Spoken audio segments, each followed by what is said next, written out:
Ukusukela ngonyaka ka-2020 ukuya kunyaka ka-2023, isikolo samabanga phezulu eMotherwell isoqhayisa siphumelele ngeepesenti ezilikhulu iminyaka ilandelelana.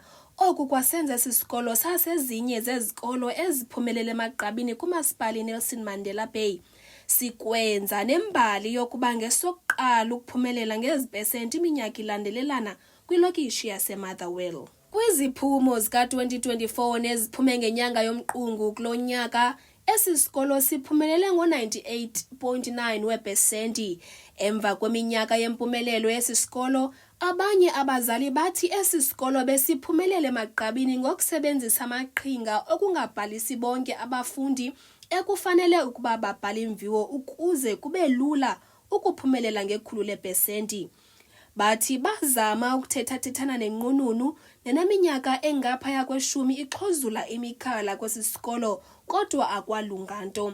Bathi basakungafumani izimpendulo zibaxolisayo kwinqununu, badlulela kwisebe lezemfundo kodwa isebe zange lithathe manyathelo. Sibe nabantwana abatshonileyo kulo nyaka kuphela, bebepase unyaka wonke. Kwazothi ku-term 3 sibiziwe mosiripoti zifumana entlanganisweni ngokwe-phases. Azothi uprincipal ningavuyi kakhulu bazatshona abantwana benu. Singayihoyikeni sithathe bona sikhathalelanga. Pilikithi ngoDisemba abantwana batshona, bapasa. Yeyibo kwenzeka ntoni? I went straight to office ka-principal. Principal, hayibo kwenza akho nto yenza ntonto umntana, uyabona? Athi akho nto kwenziwa, into ezasiyenzeka qha uba ufumane i-transfers abantwana suppose bayebheka esiyaya kwezi ndawo zincedisa abantwana ngokwengqondo. Nyani ke siye kwa-department ngengomso, sifike kwa-department abehlola bekho baphumile babheke basavizithile okanye bandisakhumbula kwakutheni. Sibhale sicetyiswa uba masibhale ileta ecela i-appointment for uvula kwezikolo. Nyani siyibhale tsho masiyifake phantsi kocango.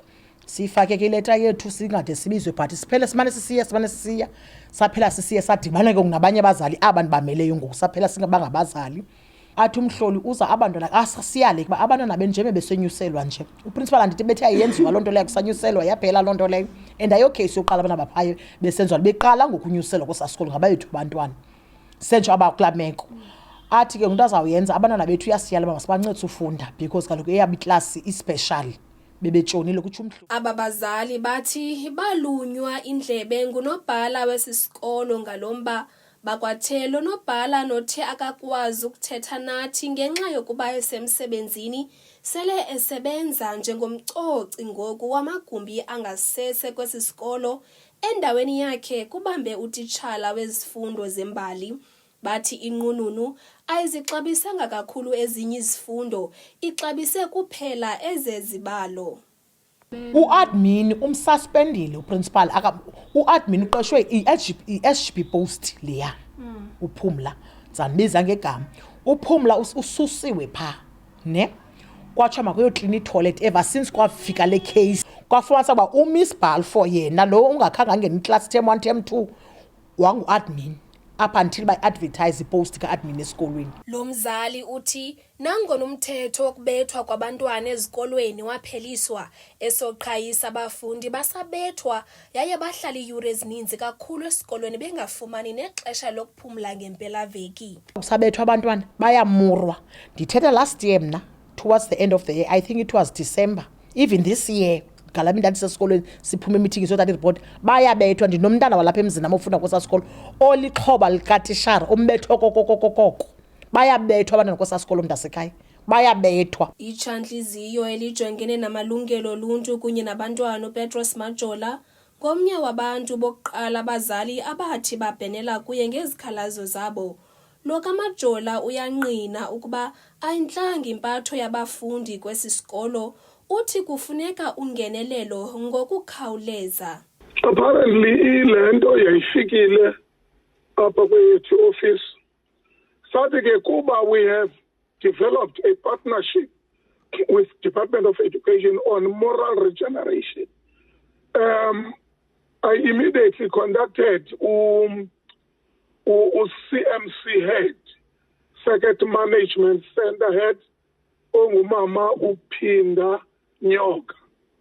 And I reported this matter ukuthi apha kuyakhala ukuthi 1 i-results zalapha esikoleni ziyaphekwa, okunye abantwana bangakwazi kakuhle abangaqhubi kakuhle abahoywa. Now, ndathi ke kuye, I am invited by abazali besisikolo. Wacela kum ukuba make kuye yena kuqala abuyele kum ke ngoku atsho uba uhambe njani. Ndavuma, assuming ke uba uzawubuyela, kakabuyeli ke until njengoba ndihamba apha. Now, ayikho inintsi le nto yoku-eliminatwa kwabantwana abangaqhubanga kakuhle, especially kwi-term 1, term 2. Ubone ke ngokuba because there is a pressure across the country ye-competition on i-results. Elidishela ekuthini ke ngoku abantu bafuna uzikhupha i-results at the expense of aba bantwana bafundiswa kabuhlungu ngabazali. I'm saying this because ayosikeleko sokuqala endifuna ke nokucela ukuthi mhlawumbe kufuneka ipressure ingabikho nkulu ekuproduceni i-results much as basifuna abantwana bepasile. It goes back to la program yethu ye-moral regeneration, because xa siphaya sithetha ngento eninzi side sifikelele naseku-encouraging abantwana ukuthi bafunde, bangafundi kuba besoyika ootitshala, bangafundi kuba beneentloni zongapasi, kodwa bafunde kuba beyazi uba bafuna uba zintoni ebomini. Sithethe nabazali bathethe uxathu kwimfundo yabantwana, sithethe nabantwana, sithethe nootitshala ne-community, because the pressure ibekwayo is because each and every principal ifuna uqiniseka bene-results, but sikuba rongo ngoku-results xa usithi kwabanye abantwana babulalela ikamva uthi bona mabangabhali kuba ufuna 100% up. And we will ask the MEC once again to probe and make sure that there is a forensic investigation ibekwe etafuleni. Aba bantwana were not afforded an opportunity yokubhala apha kwi-trial. Uba abazali beza nabo apha kuthi ngaphambili, will make sure that they are afforded that opportunity. Uba abayinikwa kuyanyanzeleka ke ngokuba kuliwe. Kanti ke le nto kusoloko usisa urhulumente ecourt umsa ngento ayaziyo uba bengekosapose yenza ngohlobo iba lihlazo.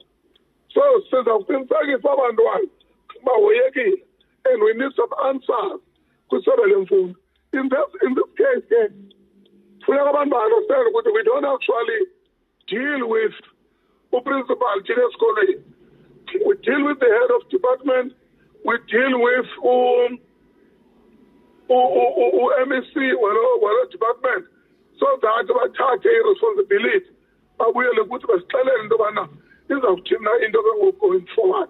Kodwa u-MEC has to account on this one.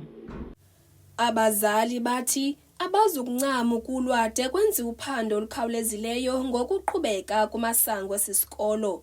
Ukanti sizamile ukuqhagamshelana nesebe lezemfundo ukuba liphendule, kodwa malinge ethu awele phansi ngethuba sishicilela elnqaku.